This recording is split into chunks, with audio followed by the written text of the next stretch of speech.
Hello dear students, welcome to my channel the English teacher where you learn your subject in easiest way. तो बच्चों, आज हम पढ़ने वाले हैं टेंस, जिसका टॉपिक है प्रेजेंट परफेक्ट कॉन्टिन्यूअस टेंस। तो बच्चों, आपको पता होगा कि यह प्रेजेंट टेंस का चौथा सब पार्ट है। इसके पहले मैंने present indefinite tense, present continuous tense और प्रेजेंट परफेक्ट टेंस, ये तीनों टेंस आपको पढ़ा दिए गए हैं और ये चौथा सब पार्ट है बच्चों, जिसको हम पढ़ने वाले हैं। ठीक है, तो बच्चों प्रेजेंट परफेक्ट कॉन्टिन्यूअस टेंस, इसके बारे में आज हम पढ़ने वाले हैं। तो ये देख लीजिए कि इसकी पहले पहचान क्या होती है। पहले इसकी हम पहचान समझेंगे बच्चों। ठीक है, पहचान क्या होता है इसका कि प्रेजेंट परफेक्ट कॉन्टिन्यूअस टेंस के जो वाक्य होते हैं, उनके वाक्यों में मेन वर्ब के साथ जो मुख्य क्रिया होती है उसके साथ, देखिए मेन वर्ब के साथ रहा है, रही है, रहे हैं, रहा हूँ आदि शब्द आते हैं। ठीक है, तो ये तो हो गई कॉमन बात। जैसा कि इसके पहले प्रेजेंट कॉन्टिन्यूअस टेंस मैंने आपको पढ़ाया था, उसमें भी आप लोगों ने सीखा था कि किस तरह से प्रेजेंट कॉन्टिन्यूअस टेंस में रहा है, रही है, रहे हैं जैसे शब्द मुख्य क्रिया के साथ आते हैं। तो वैसे ही सेम प्रोसेस इसका भी है प्रेजेंट परफेक्ट कॉन्टिन्यूअस टेंस का, क्योंकि इसमें कॉन्टिन्यूअस सब जुड़ा हुआ है। लेकिन यहाँ पर ध्यान देने वाली बात बच्चों यह है कि यहाँ पर मेन वर्ब के साथ जो रहा है, रही है, रहे हैं या रहा हो जैसे शब्द आ रहे हैं मेन वर्ब के साथ, तो वह तो अलग बात हो गई। लेकिन यहाँ पर एक चीज़ और जुड़ जाता है, वह है समय के साथ से का प्रयोग। समय के साथ से का प्रयोग। अब जैसे यहाँ देखिए समय क्या होता है, इसके लिए हम आगे बात करते हैं। पर ये जानते हैं कि से के लिए सिंस या फार का प्रयोग हम ऐसे वाक्यों में करते हैं। से के लिए जो शब्द आता है से, जैसे मान लीजिए हम आपको बता दें कि मैं दोपहर से पढ़ रहा हूँ, ठीक है, वे कल से बाजार जा रहे हैं। तो ये जो वाक्य है, तो इसमें एक समय दिया हुआ है, उसके साथ से नामक शब्द भी जुड़ा है। तो ये जो से आता है, तो से के लिए हम सिंस या फार का प्रयोग करते हैं बच्चों। तो से के लिए सिंस या फार। अब हम सिंस को समझेंगे कि सिंस का प्रयोग कैसे होता है और फार का प्रयोग कैसे होता है। तो पहले आपको बता दें कि सिंस जो होता है, तो सिंस जो होता है यह पॉइंट ऑफ टाइम होता है। पॉइंट ऑफ टाइम का मतलब एग्जैक्ट टाइम, यानी कि निश्चित समय के लिए हम सिंस लगाते हैं ऐसे वाक्यों के लिए। जहाँ पर निश्चित समय आए उसको हम पॉइंट ऑफ टाइम कहते हैं। यह आपका एक्यूरेट समय होता है। जैसे मान लीजिए हम कह दें कि 3 बजे से, ठीक है, या सुबह से, तो यह होगा एक निश्चित समय, जिसको हम बोलेंगे पॉइंट ऑफ टाइम। तो इसके लिए हम सिंस का प्रयोग करेंगे। जबकि फार जो होता है बच्चों, फार ड्यूरेशन ऑफ टाइम के लिए होता है। ड्यूरेशन का मतलब अवधि होता है, जिसको आप कह सकते हैं समय, ऐसा समय जिसमें अवधि का वर्णन किया गया हो, अवधि बताई गई हो या समय का अंतराल हो। जैसे मान लीजिए यहाँ पर यहाँ आपको बता देते हैं, जैसे मान लीजिए 2 घंटे से, ठीक है, या 2 घंटे के अलावा अगर हम बता दें 2 साल से, ठीक है, 2 महीने से, 2 मिनट से, या 4 साल से, तो ये जो होता है ना, यह होगा फॉर। यहाँ पर जो यूज़ होगा इस वर्ड का वह होगा फॉर, क्योंकि यह ड्यूरेशन बता रहा है, समय की अवधि को बता रहा है। तो यहाँ पर हम फॉर का प्रयोग करेंगे, क्योंकि फॉर जो होता है ड्यूरेशन ऑफ टाइम के लिए होता है बच्चों। अब आगे चलते हैं, एग्जाम्पल देखते हैं। तो एग्जाम्पल क्या, पहले हम आपको एक बता देते हैं 2 वाक्य। जैसे मान लीजिए कि राम पढ़ रहा है। फॉर एग्जाम्पल, राम पढ़ रहा है, ये तो आपका प्रेजेंट कॉन्टिन्यूअस टेंस है। इसका सिंपल सा हम अगर ट्रांसलेशन करेंगे तो बोलेंगे राम इज़ रीडिंग। लेकिन अगर यही बात करें हम कि राम सुबह से पढ़ रहा है, तो यहाँ पर हो जाएगा Ram has been reading since morning. तो यहाँ पर हमने मॉर्निंग के लिए सिंस का प्रयोग किया। तो वैसे ही अगर हम कहें कि राम 2 घंटे से पढ़ रहा है, तो हम कहेंगे Ram has been reading for 2 hours. तो यहाँ पर हमने फॉर का प्रयोग किया, क्योंकि यहाँ पर समय निश्चित नहीं है, घंटों के लिए समय निश्चित नहीं कहा जा सकता। तो इस तरह से इसके वाक्य होते हैं। आगे चलते हैं, यहाँ पर हम समझेंगे कि क्या एग्जाम्पल्स हम दे सकते हैं सिंस और फॉर दोनों के लिए अलग अलग। देखिए बच्चों, यहाँ पर एग्जाम्पल है सिंस। जैसे हम मान लें अगर हम से के लिए सिंस का प्रयोग करते हैं, तो सिंस 2 AM यानी सुबह 2 बजे से, 2 PM शाम के 2 बजे से, या 2 o'clock 2 बजे से। अब 2 बजे से कहेंगे तो ये सुबह भी हो सकती है या शाम भी हो सकती है, ठीक है। तो इसके लिए हम सिंस का प्रयोग करते हैं। यहाँ पर अगर हम बात करें ईयर्स की, तो हम ईयर्स के लिए सीन्स लगाते हैं। जैसे मान लीजिए आप यहाँ कह दें कि 1992 1992 से, तो सीन्स 1992, 2010 से तो सीन्स 2010, अगर हम कहें 2020 से तो सीन्स 2020, तो यहाँ भी हम सीन्स लगाएंगे। इसके बाद देखिए बच्चों, यहाँ पर हम कहेंगे, अगर कहें सोमवार से तो सीन्स मंडे, मंगलवार से सीन्स ट्यूसडे, इसी प्रकार अगर हम कहें बुधवार से तो सीन्स वेडनेसडे, और गुरुवार से तो सीन्स थर्सडे, ऐसे कंटिन्यू आप करते जाएंगे। इसके बाद देखिए, अगर हम कहें सुबह से तो सीन्स मॉर्निंग, ठीक है, शाम से तो सीन्स इवनिंग, रात से तो बच्चों क्या कहेंगे, सीन्स नाइट, या कहें दोपहर से तो सीन्स आफ्टरनून। आगे चलते हैं, यहाँ हम कहें कल से यानी बीते हुए कल से तो सीन्स यस्टरडे, अगर हम कहें कि परसों से तो क्या कहेंगे, सीन्स डे बिफोर यस्टरडे, ठीक है, सीन्स डे बिफोर यस्टरडे। और इसके बाद अगर कहें हम जन्म से तो सीन्स बर्थ, अगर हम कहें बचपन से तो कहेंगे सीन्स चाइल्डहुड, ठीक। इसके बाद देखिए बच्चों, उस दिन से तो क्या कहेंगे, सीन्स दैट डे, अगर हम कहें कि जब मेरे पिता का जन्म हुआ था तब से तो क्या कहेंगे, scenes my dad was born. इस तरह से आगे बढ़ते हैं। अगर हम, ये तो हो गए सीन्स के एग्जाम्पल्स। अगर हम बात करें फॉर के लिए तो देखिए, फॉर चूँकि यह अवधि के लिए होता है, समय के अंतराल के लिए फॉर का यूज़ होता है बच्चों, से के लिए, तो हम कहेंगे 2 सेकेंड के लिए तो फॉर 2 सेकेंड्स, 2 मिनट के लिए तो फॉर 2 मिनट्स, अगर हम कहें 2 घंटों से, ठीक है, 2 घंटों से तो फॉर 2 आवर्स, 2 दिनों से तो फॉर 2 डेज, 2 सप्ताह से तो फॉर 2 वीक्स, इस तरह से 2 महीनों से तो 2 मंथ्स, 2 सालों से तो 2 ईयर्स, और 2 शताब्दी या 2 सदियों से तो 2 सेंचुरीज, ठीक है। तो इस तरह से हम फॉर का यूज करते हैं। अगर हम बात करें काफ़ी देर से के लिए तो काफ़ी देर से के लिए हम कहेंगे फॉर ए लॉन्ग, अगर हम कहें कुछ देर से तो फॉर अ वाइल, अगर हम कहें कई दिनों से तो फॉर मेनी डेज, कई घंटों से तो फॉर मेनी आवर्स, कई महीनों से तो फॉर मेनी मंथ्स, कई सालों से तो फॉर मेनी ईयर्स, कई सदियों से फॉर मेनी सेंचुरीज। अगर हम बात करते हैं बच्चों अफर्मेटिव सेंटेंसेस की, ये तो हमने समझ लिया कि किस तरह से हम सिंस एंड फॉर का यूज़ कर सकते हैं प्रेजेंट परफेक्ट कॉन्टिन्यूस के वाक्यों को समझने में, ठीक है। लेकिन अगर हम बात करें कि कैसे हम अफर्मेटिव सेंटेंस को, क्या फार्मूला उसका बनता है, कैसे हम उसको समझ सकते हैं, तो अफर्मेटिव का मतलब आप लोग समझ सकते हैं कि यह जो होता है अफर्मेटिव सेंटेंस, इसको बोलते हैं सकारात्मक वाक्य। ऐसे वाक्यों में बच्चों हम इसका पहले फार्मूला समझेंगे। देखिए इसमें बच्चों देखिए क्या है कि पहले सब्जेक्ट के बाद हम हैज़ बीन या हैव बीन लगाएंगे। तो पहले आपको बता दें बच्चों कि हैज़ बीन और हैव बीन, इसमें सब्जेक्ट के बारे में हमने एक सेपरेट वीडियो बनाया था जिसमें हमने बताया था कि किस तरह से सिंगुलर सब्जेक्ट और प्लूरल सब्जेक्ट के साथ हैज़ और हैव का प्रयोग होता है। वह अगर आपने वीडियो नहीं देखा है तो आप जाइए उस वीडियो को देखेंगे तो आपको सारा जो सब्जेक्ट का यह कॉन्सेप्ट है क्लियर हो जाएगा बच्चों।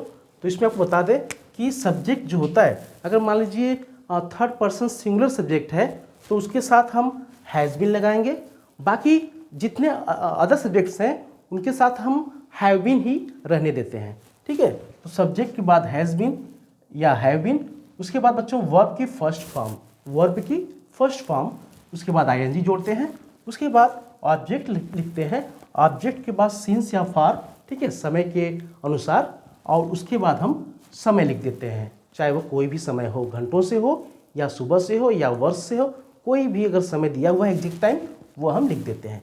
तो ये तो हो गया बच्चों इसका फार्मूला इस टेंस को अफर्मेटिव के अंतर्गत बनाने का। अब हम कुछ एग्जाम्पल्स इसमें समझते हैं। देखिए मान लीजिए हमने एक यहाँ पर सेंटेंस लिखा है राम लिख रहा है, तो इसके लिए हम लिखेंगे राम इज राइटिंग, ठीक है। तो बच्चों आप समझ सकते हैं कि यह जो है ना, यह प्रेजेंट कॉन्टिन्यूअस टेंस का वाक्य है, यह प्रेजेंट परफेक्ट कॉन्टिन्यूअस टेंस नहीं है। तो प्रेजेंट कॉन्टिन्यूअस टेंस है, आपने प्रेजेंट कॉन्टिन्यूअस का जो मैंने वीडियो डाला है उसको आपने देखा होगा, तो आप समझ सकते हैं कि किस तरह से हमने सहायक क्रिया के लिए इसमें इसका प्रयोग किया, क्योंकि यह सब्जेक्ट जो है सिंगुलर है, ठीक है। तो थर्ड पर्सन सिंगुलर सब्जेक्ट है राम, और यहाँ पर जो है हमने हेल्पिंग वर्ब इज का प्रयोग किया है बच्चों। अब हम यहाँ पर बात करते हैं, चूंकि ये तो कॉन्टिन्यूअस टेंस है, लेकिन प्रेजेंट कॉन्टिन्यूअस टेंस, लेकिन हम यहाँ पर आपको क्या पढ़ा रहे हैं, प्रेजेंट परफेक्ट कॉन्टिन्यूअस टेंस। तो इसके लिए हम यहाँ पर वाक्य लेंगे, ये वाक्य लेंगे कि राम 2 घंटे से लिख रहा है। आपने देखा कि रहा है, रही है दोनों वाक्यों में है, तो लेकिन यहाँ पर समय दे दिया गया है। यहाँ पर समय 2 घंटे है और से का भी प्रयोग किया गया है। तो इसके लिए हम क्या लिखेंगे, राम हैज़ बीन राइटिंग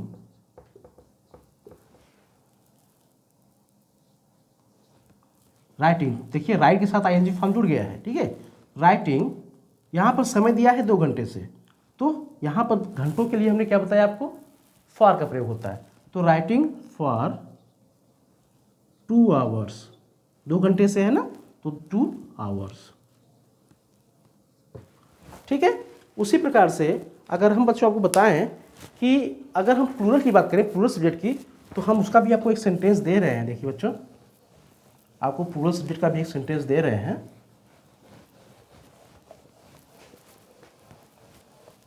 मान लीजिए हम प्लूरल सब्जेक्ट में आपको एक सेंटेंस दें, जैसे मैं दोपहर से खेल रहा हूँ, ठीक है। मैं दोपहर से खेल रहा हूँ,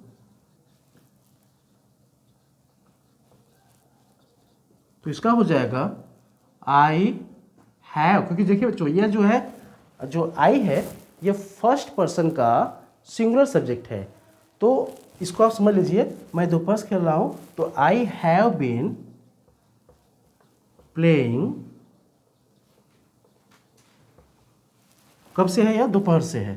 तो दोपहर से, चूंकि यह आपका एक पॉइंट ऑफ टाइम है, इसके लिए हम सिंस का प्रयोग करेंगे। तो I have been playing since afternoon, ठीक है बच्चों। तो इस तरह से यह आपका अफर्मेटिव सेंटेंस का इस तरह से हम ट्रांसलेशन करेंगे। इसके बाद देखिए दूसरा जो आता है आपका, वह है निगेटिव सेंटेंस, ठीक है। तो निगेटिव सेंटेंस में समझ लेते हैं पहले आपको। देखिए निगेटिव सेंटेंस का मतलब नकारात्मक वाक्य होता है, ऐसे वाक्य जिसमें हम नहीं का प्रयोग करते हैं। तो देखिए, तो इसमें जैसे मान लीजिए क्या फार्मूला इसका, पहले समझ लीजिए। सब्जेक्ट हम लगाएंगे, उसके बाद हैज़ नॉट के बाद बीन का प्रयोग करते हैं, ठीक है। सब्जेक्ट, फिर हैज़ नॉट बीन, उसके बाद, या ये भी आप बता दें कि यह सब्जेक्ट के आधार पर होता है। तो देखिए हैज़ नॉट बीन या फिर हैव नॉट बीन, उसके बाद वर्ब की फर्स्ट फॉर्म, फिर आईएनजी का प्रयोग, उसके बाद ऑब्जेक्ट, फिर सिंस या फॉर समय के अनुसार, उसके बाद एग्जैक्ट टाइम, ठीक है। ये होता है इसका फार्मूला। यहाँ है मैं दोपहर से नहीं पढ़ रहा हूँ, तो इसके लिए हम क्या लिख सकते हैं बच्चों, इसका होगा आई, चूँकि यह जो मैं है, ये आपको सब्जेक्ट पता होगा कि इसके साथ हम हैव का प्रयोग करेंगे। तो I have not been reading since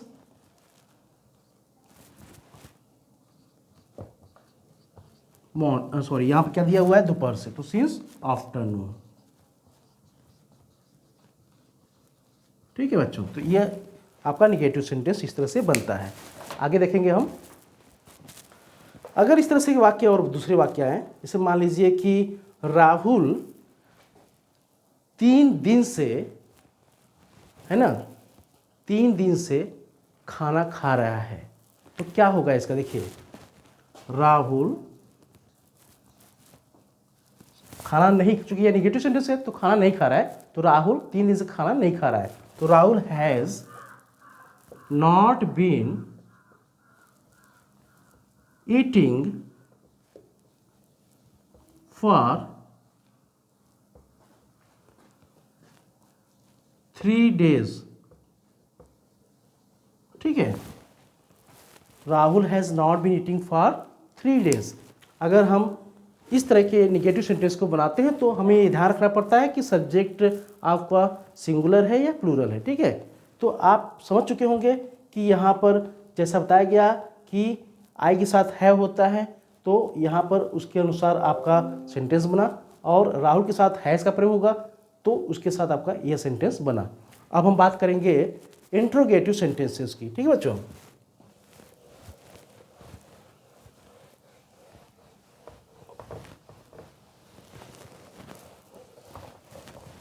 देखिए बच्चों, इंट्रोगेटिव सेंटेंस की पहचान क्या है। मान लीजिए यहाँ पे इंट्रोगेटिव का सेंटेंस का मतलब ये आप समझ सकते हैं क्या होता है, प्रश्नवाचक वाक्य होते हैं सब।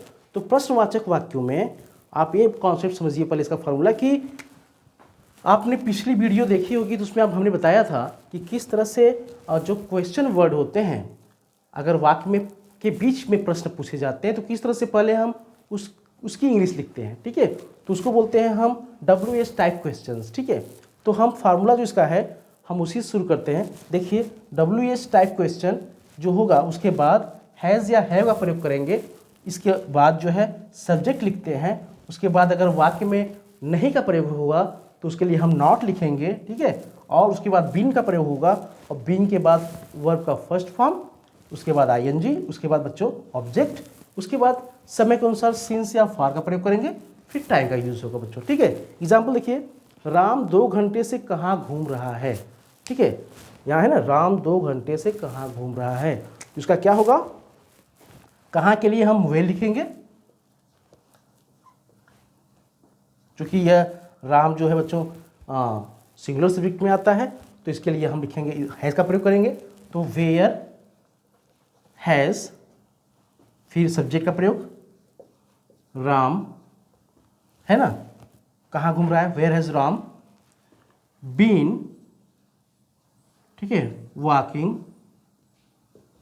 घूमने के लिए वॉकिंग, ठीक है, where has Ram been walking, और कहाँ है 2 घंटे से, तो 2 घंटे के लिए क्या होगा, फॉर का यूज होगा। तो where has Ram been walking for 2 hours, question mark, ठीक है बच्चों। अगर मैं यहाँ पर क्वेश्चन करूँ कि मैं कब से खेल रहा हूँ, तो आपको ये बता दें बच्चों कि कब से के लिए वाक्य में अगर कब आता है तो पहले हम सिंस लिखते हैं, ठीक है। सिंस के बाद वेन का प्रयोग होगा, सिंस वेन, पहले क्या होगा, सिंस वेन, मैं कब से खेल रहा हूँ, सिंस वेन, उसके बाद सब्जेक्ट यानी आई, फिर बीन, ठीक है, खेल रहा हूँ, प्लेइंग, उसके बाद क्वेश्चन मार्क, ठीक बच्चों।